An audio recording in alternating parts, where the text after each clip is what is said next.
just took practice. And so I wish there was an easier way to be good at networking, but you really just have to practice it. And if you don't use it, you lose it.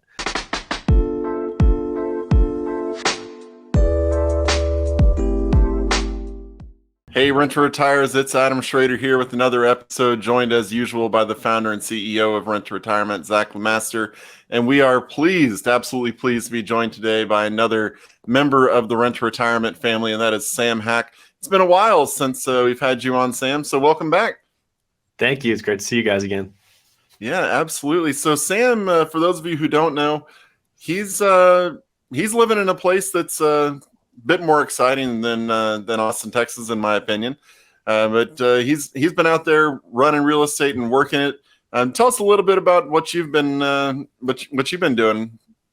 Yeah, for those of you that aren't familiar, I'm a full-time real estate broker in Jackson Hole, Wyoming, and small-time investor. I've got one property under my belt, and I'm all about how to be successful in an expensive market and making progress every single day, even though sometimes it can seem insurmountable. So I'm an entrepreneur doing all kinds of things, but in the very end, I'm a real estate guy. Yeah, well, that's the thing you said. Small investor, just have one property. But every time I've talked to you, I feel like you have some other thing, some other investment going on, or you're doing something else in real estate, even if you're not owning a property. Like I know you've managed properties, you're house sitting, you're doing this, you're doing that. I mean, yeah, you may only own one rental property you talked about, but you're working in it 24/7.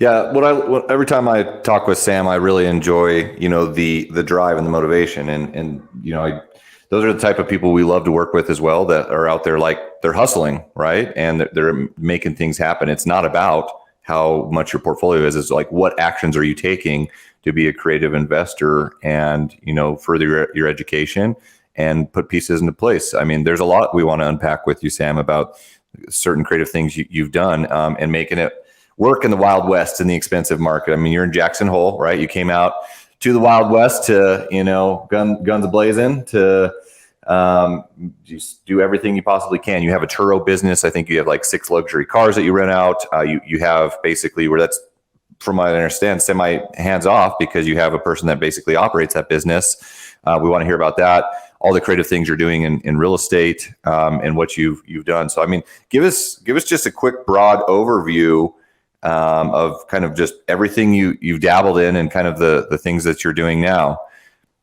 Definitely. So just to set the setting here, I moved to Jackson in August 2019, and that was about 7 months before the COVID pandemic set in and sort of changed the West forever. Luckily, I got here and was able to build some relationships and start to trade my time for money, like most of us do right out of college.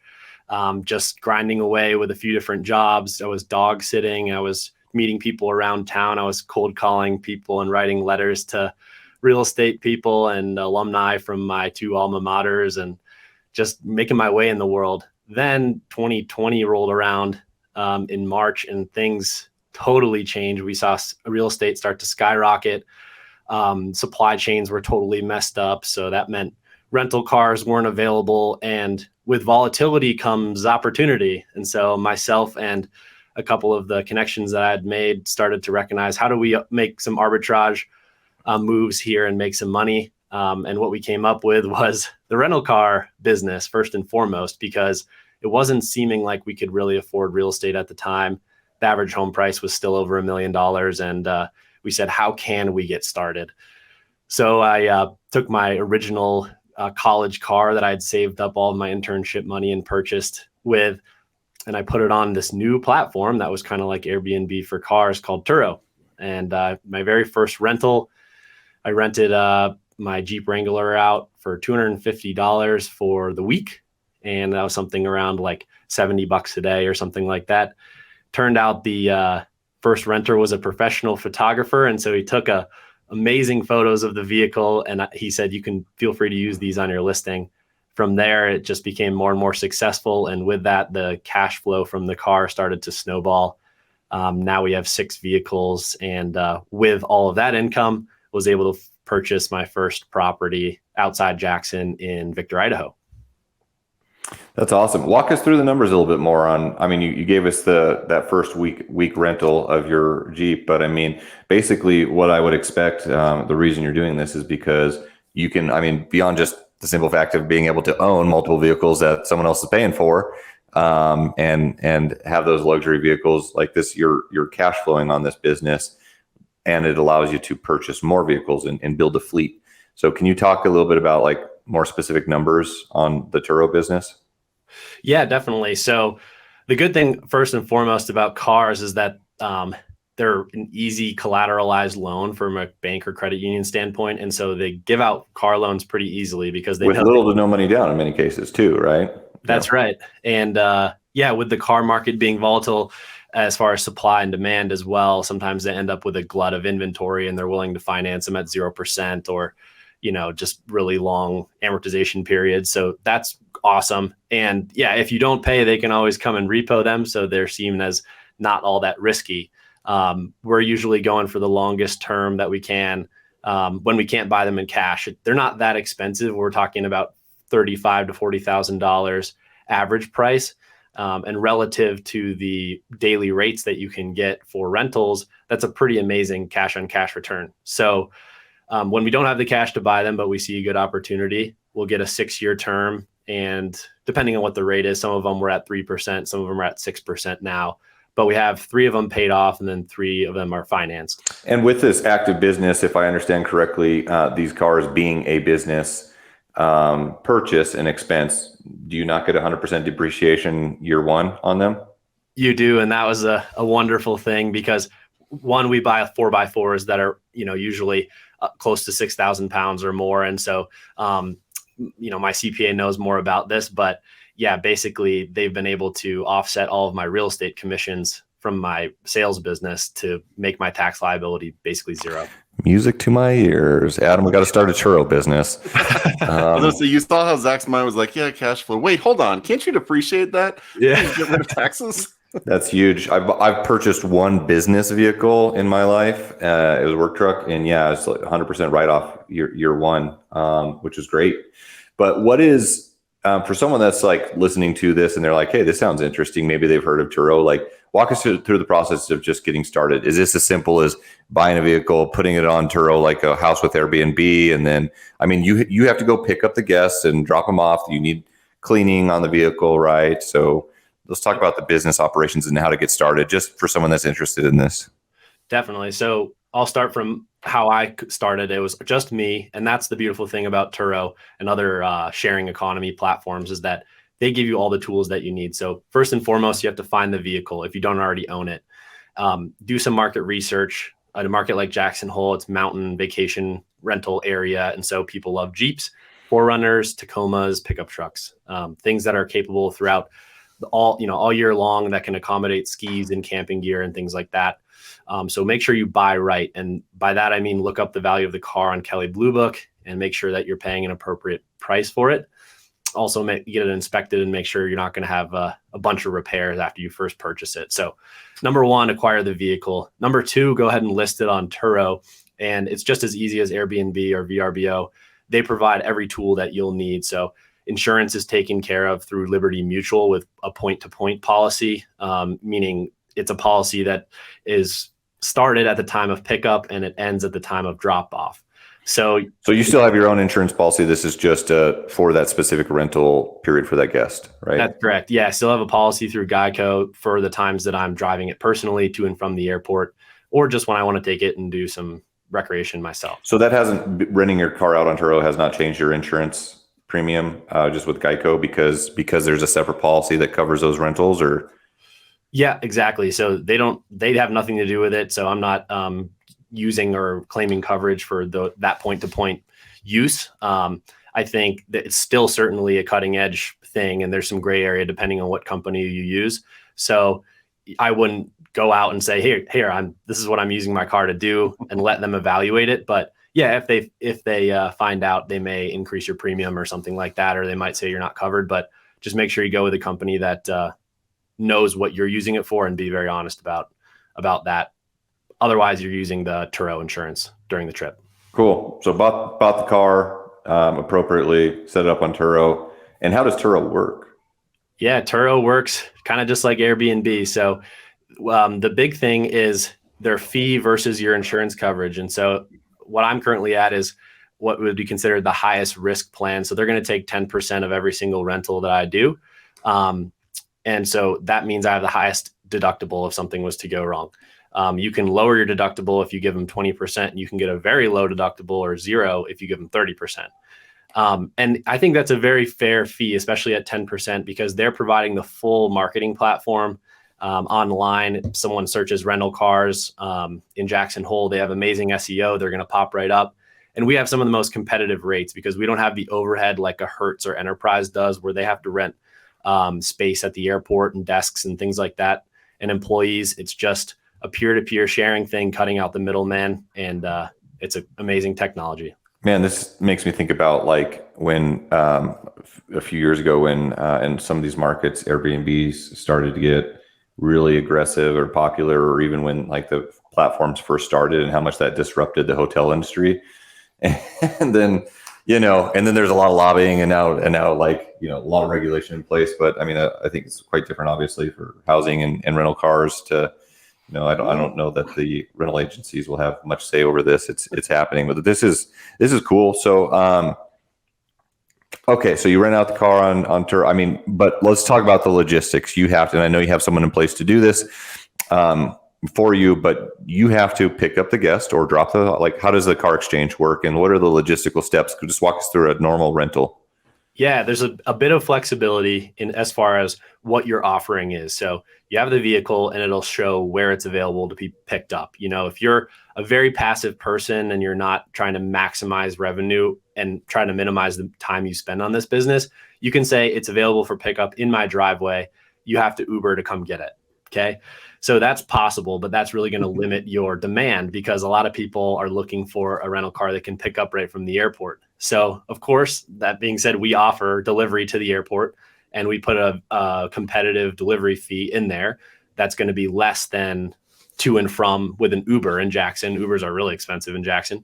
So we undercut that price. So it makes sense for them to choose. And when I was doing it myself, I would drive it up there, let's say an hour before, and I would just deliver it clean, all perfect, and leave the key inside the car.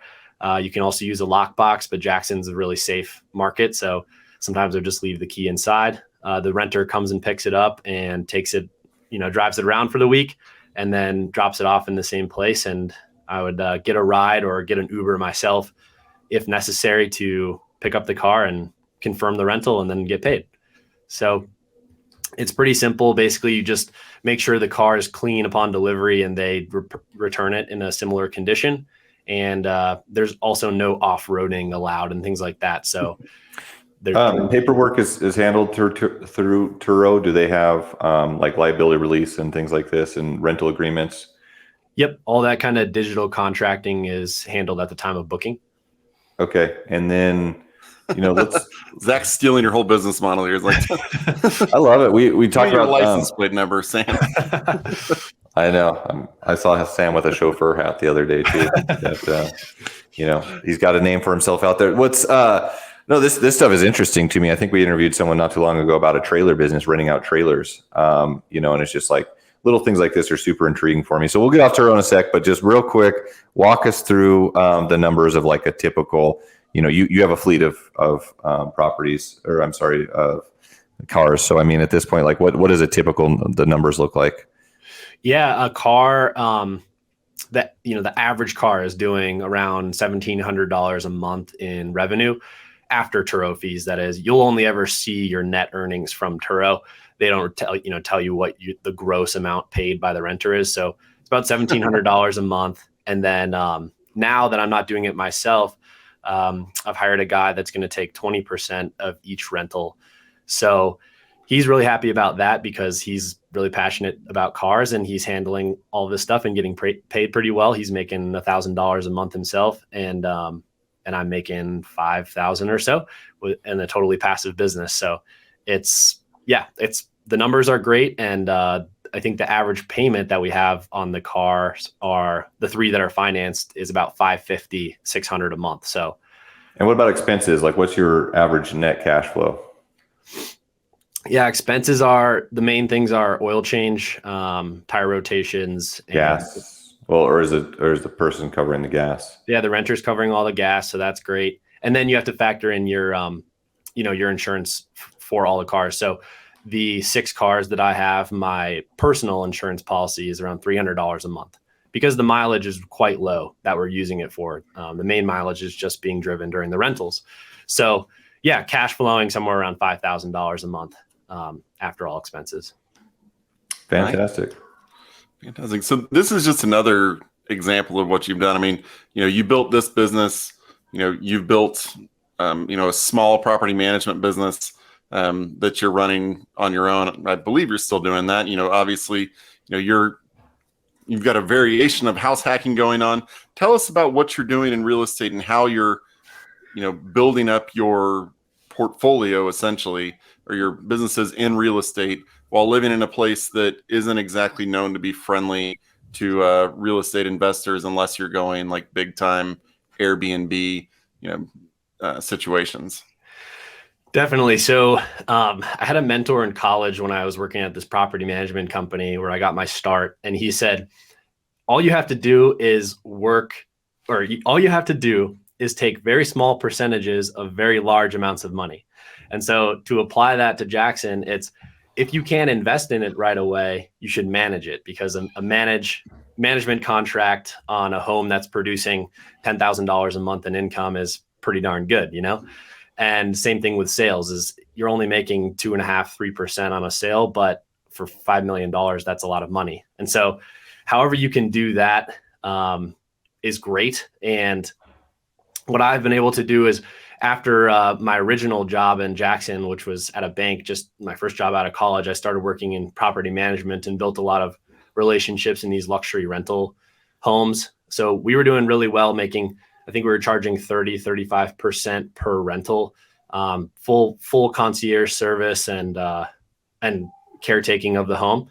And so that was really, so that was a large percentage of a large amount of money. So we really enjoyed that. And then from there, the relationships I built and knowing the ins and outs of the homes, I was able to develop relationships where people actually wanted me to live at their property while they weren't here. And that's really common. A lot of the homes in Jackson are vacant for 6 months or more every year. And you're either paying an external caretaker who's going to come by once a week and take care of the place, or you can do a handshake deal with someone that you know personally, your boots on the ground, that can live in the property or live in your guest house and take care of it. So that's been a major catalyst for me to limit my liability and accelerate my earnings and investing. Yeah. And now you've taken, you mentioned you have your own property. Now you're taking your income from there and actually investing in places where you can actually make money. Yeah, exactly. That property was a big home run and, the best investment I've ever made from 2020 to 2023. It increased in value from $255,000 to $475,000. And the rent increased from $1,000 a month to $2,200 a month. So that was about buying in an upcoming area. That's over in Victor, Idaho, which is 35 minutes outside Jackson. And I was listening to a piece last night from Barbara Corcoran, who was on the Bigger Pockets podcast. And she was talking about talking to local people, service industry people, saying, where are you living? And then she would go check that area out and make an educated purchase in that area. So that was Victor in 2020. No one wanted to be over there because everyone wanted to be in Jackson, but it still wasn't very affordable in 2020. So I said, I'll get in front of the wave. I know it doesn't make sense when I first purchased it. I was actually negative cash flow when I first purchased it, but it was a house hack. So even though I was paying a little bit out of pocket to live there, I could see the long-term vision. And now it's been my biggest win ever. So it's definitely worth doing. Are you doing anything with the equity in that house, Sam? I mean, it sounds like you have a significant amount of equity there. Yeah, about $220,000 of equity. And I just, finished up my taxes for my second year of self-employment in April. So after I get that return back, I'll give that to my mortgage broker, and we'll look at refinance opportunities to roll that into some new investments. Nice. Yeah. That or a HELOC, would be something that I always encourage people to explore because there is such a thing as return on equity. And that's a great resource. And that's, to your point, just investing in real estate in a good location and letting real estate do what it does. We'll have to start calling you Sam, the life hacker, with everything that you got going on. But one thing you touched on briefly is talking to locals and things like this, but brings up a broader topic I want to have you touch on a little bit, because you're a master at networking, I think, and building relationships. And getting outside of your comfort zone, just like when you reached out to me years ago, So, how has that influenced your businesses, your investing, your professional life? And what advice would you give to someone about just how to network with people appropriately and build relationships? Yeah, that's a question that I've thought about my entire life, because when I was a lot younger, I saw my friends that were like a stereotypically cool and socially smooth in school. I mean, starting from middle school, you start to be socially aware of, are people good with girls? Are they good with talking with adults and good at being outgoing? And so what I realized was some people are born with cool parents, right? And their parents just sort of bestowed those skills upon them. But other people that didn't have that benefit, they have to learn it. And so I took my entire senior year of college. I was really awkward up until my senior year of college. And I just went out 5 nights a week around the town talking with random people. I mean, first it started with talking with the homeless guy down the street in Madison, Wisconsin. And then it was talking to the bartender. And then it was talking with a group of guys that I knew from class. And then it was talking to a group of guys, strangers. And then it was talking with some girls, and before you knew it, you were socially smooth and warmed up on a night to night basis, and it just took practice. And so I wish there was an easier way to be good at networking, but you really just have to practice it. And if you don't use it, you lose it. So in my real estate business, it's all about just getting on the phone every single day and making my calls, as well as when I go get a coffee at the coffee shop or lunch, I make sure to introduce myself to the waitress, waiter, maitre d', or bartender, and just get to know them, especially in a small town like Jackson. So the more people you know, the better. And you always come at it from a perspective of that person knows something that you don't know. And that's what I learned from some of the service industry people in Jackson about Victor, that was the up and coming place. That was the place to be. And I wouldn't have known that without practicing that skill. So what I just heard him say is Sam's parents weren't cool. That's what I took away from all of that, I think. Kind of, yeah. I mean, my parents had dinner parties and stuff growing up, but objectively, people had more, built-in social skills than I did. Well, it's developed, but I mean, you certainly have to practice it, like you talked about, Sam. But that, in my opinion, that is the most crucial skill set to have. People talk about, and this is across any businesses, like sales and knowing how to sell is important, as Robert Kiyosaki would say. But even more important than that, and a precursor to sales, is relationship building and networking. Real estate certainly is a people business, and you're housing people, you're dealing with people consistently, and you need to be able to be a good people person. Sometimes people come in and they're not relationship oriented in a transaction, and I think you need to be, because you just don't know the opportunities. But yeah, that's great. What else in real estate can you share with us as far as like other things that you've done? I mean, you've kind of dabbled in a lot of different stuff. You have your own investment property that's done quite well. I mean, what's next, Sam? What else you got on the agenda here? Yeah, I might have mentioned this, but basically, if you can't buy the asset, you should manage it, because not only will it give you the skills, but it'll let you make some solid income as well. So something I do on the side is Airbnb management. I manage a couple different homes, some that are rented, but some that aren't. And one of them that's the most noteworthy is right downtown Jackson here. It's an owner that lives in Hawaii, and I have a great relationship with her. I'm basically her boots on the ground guy, and this Airbnb makes about $300,000 a year, and I'm paid accordingly for doing the hot tub and checking in and checking out guests and delivering paper products and all this other stuff, making sure everything is going smoothly because it's an out-of-state investor. So that's been amazing, and I hope that eventually I'll be the go-to person for her when she decides to sell. But again, it's just relationship building, as well as having that resource available for my clients to be able to rent at an insider rate. And just the more people you know, the more things you're managing, the more resources are available. And so that's a great source of income. The ones that don't rent on Airbnb, they have come and gone depending on sometimes they're just a short-term play, and I've helped them sell those homes. The thing that people like to talk about the most or are most impressed by is the caretaking gigs in Jackson. So like I mentioned, a lot of people aren't here. They need someone to live in their home. And my very first caretaking gig was up in Grand Teton National Park. It was a home that had been in the family for quite some time. The owner had passed away and the kids inherited it, but the kids weren't super interested in coming out to Jackson. They're from out of state and they didn't spend a lot of time here. So they were actually paying me $1,200 a month to live in the house, and any additional work that I was doing, whether it was fixing a toilet or shoveling the snow, I could bill them at $100 per hour for that work. And so it was an amazing source of income and a zero liability proposition. And then when it came time to sell that home, I said, hey, I'm a real estate broker. And we ended up selling that for them a couple $1 million, and it was a major win. Yeah, that's great. You're also TikTok famous, apparently, and you got lots of good dance moves. I think you taught Adam how to do his first TikTok. Yeah, only TikTok. Only. I'm still sitting at one. Yeah, we had Adam and I did a Bigger Pockets Instagram takeover, and it was Adam's first time on Instagram ever. We had some technical difficulties going into it.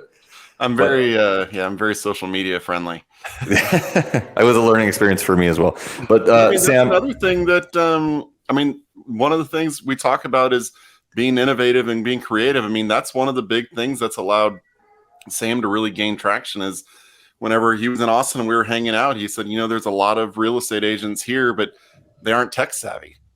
And you were really getting in and getting the SEO and getting your name out there, being on social media, and really just helping yourself, even though at the time you weren't established, but you were getting to the point where, 1, 2, 3 years down the road, he was going to be crushing it. Just like when you start in real estate, your first 1 or 2 real estate deals aren't likely to make you retire, but it's going to set you up down the road. So I know Sam has been out there crushing it with his social media. Tell us just real briefly a little bit about that, about what's gained you traction in the social and media space, because this is tying into your business, right? And now you have a reputation. You are the go-to guy in Jackson Hole. So, tell us a little bit about your development on social media as a way of building business. And then, of course, for anyone that wants to travel to Jackson and find a place to stay, connect with you and talk real estate, buy a property, or learn about Turo business or anything else you're doing, tell us how to contact you as well. Yeah, definitely. So the social media thing has been amazing. And like Adam said, it's a long-term play. I used to be really against social media from a consumer standpoint. I think it could definitely rot your brain if you use too much of it. But if you are a producer, it's one of the most amazing tools you can use as a salesperson, as a professional. So once I got that discipline down to be a producer instead of a consumer, I just started putting out content. And the real key was frequency. It was doing 1 TikTok video a day and repurposing that over to Instagram as well, creating it once and then distributing it to multiple platforms. And it wasn't, necessarily the quality and production value about every single piece that was put out, but rather that someone who was following, someone that saw a video knew that they were going to get a consistent stream of content and be able to keep up with you like that.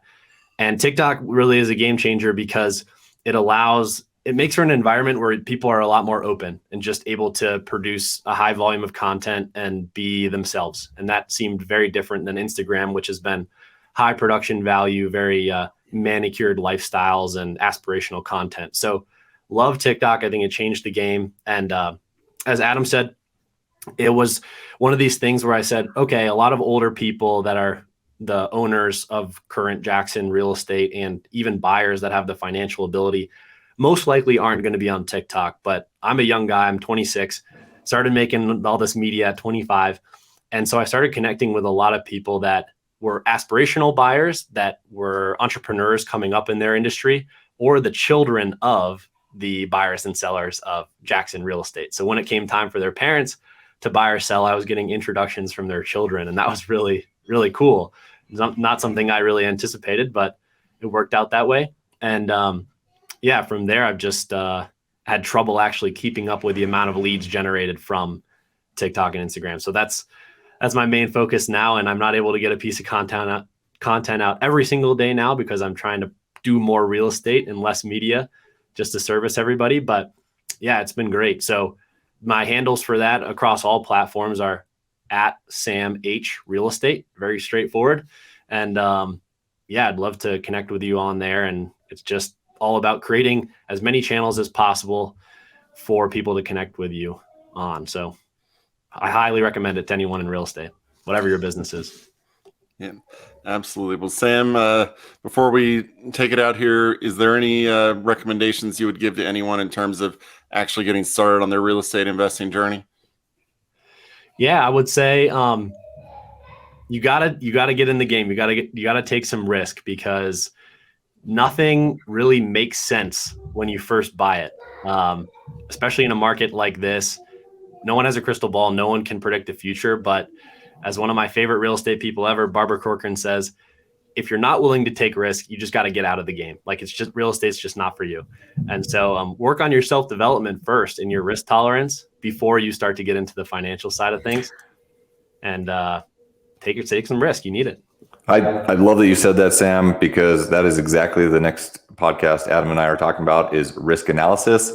And the reality is any action or inaction is a risk. Everything you do has a risk associated with it. So you certainly need to evaluate which risks to take and how to take them appropriately. And if you need a guide through risk, check out Rent to Retirement, because they're an amazing resource and they'll walk you through everything you need and make it seem a lot less risky. Absolutely. Well, Sam, absolute pleasure talking to you as usual. Everybody, I put his handle up here, but if you're listening on the audio podcast, it's at Sam H Real Estate. Go on whatever social media platform you use and you'll find the man there, and you can check out his content. Not saying you should repurpose his, but maybe it'll give you some ideas of what to do for yours if you're an up and comer in the real estate market. If you have any questions for us, you can email them to podcast@renttoretirement.com. And if you send an email to that address, you can feel free to ask for the copy that Zach wrote of the top 20 markets to invest in 2023. To send your request there.